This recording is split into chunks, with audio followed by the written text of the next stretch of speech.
Hi friends, my name is Kranthi Kodithala. ఈరోజు ఒక చిన్న విషయం గురించి తెలుసుకుందాం. మీకు తెలుసా, ఒక గ్రామంలో ప్రతి ఇంటికి ఒక నాగుపాము ఉంటుందని? నిజమని నమ్ముతున్నారా? నిజమే, అక్షరాల నిజం. అది ఎక్కడో కాదు, మన భారతదేశంలో, మన ఇండియాలో, మహారాష్ట్రలోని షెట్పాల్ అనే ఒక గ్రామంలో ప్రతి ఇంటికి ఒక నాగుపాముని పెంచుకుంటారు. అంటే మనం కుక్కలని, పిల్లులని ఎలా అయితే పెంచుకుంటామో అలానే అక్కడ నాగుపామును పెంచుకుంటారు.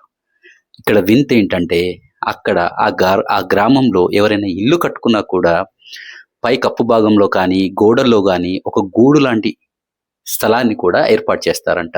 ఈ పాములు వచ్చి పడుకోవడానికి, సేద తీరడానికి అనుకువగా. ఈ గూడుని కూడా దేవస్థానం అని పిలుస్తారంట అక్కడున్న ప్రజలు. అంతేనా, ఈ నాగుపాములని శివుడి ప్రతీకగా భావిస్తారంట అక్కడి ప్రజలు. వినడానికి వింతగా ఉన్నా ఇది మాత్రం నిజం. అంతేనా, అక్కడున్న ఆ గ్రామంలో ఉన్న చిన్న పిల్లలు కూడా ఈ నాగుపాములతో ఆడుకుంటారంట. అంతేనా, అంటే కాదు, ఇంతవరకు ఈ రోజు వరకు ఆ గ్రామంలో పాము కాటుతో మరణం సంభవించలేదు అంటే వినడానికి నిజంగా విచిత్రంగా ఉంది. ఎందుకంటే అక్కడున్న గ్రామ ప్రజలు ఎవరు కూడా అక్కడున్న నాగుపాములకి భయపడరంట. ప్రతి ఇంటిలో ఒక నాగుపాము ఉంటుంది. అక్కడున్న వారి దైనందిక జీవితంలో ఒక భాగం అయిపోయింది నాగుపాము అనేది. ఆయనలో మరియు మానవులు కలిసి జీవిస్తారంట అక్కడ. ఇది ఈనాటి వింత విడ్డూరం.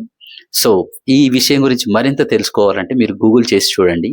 My name is Kranthi Kodithala, my channel name is your with KK. ఇలాంటి వింతైన సమాచారం కోసం నా ఛానల్ని షేర్ చేయండి, సబ్స్క్రైబ్ చేయండి, షేర్ చేయండి. Thank you very much.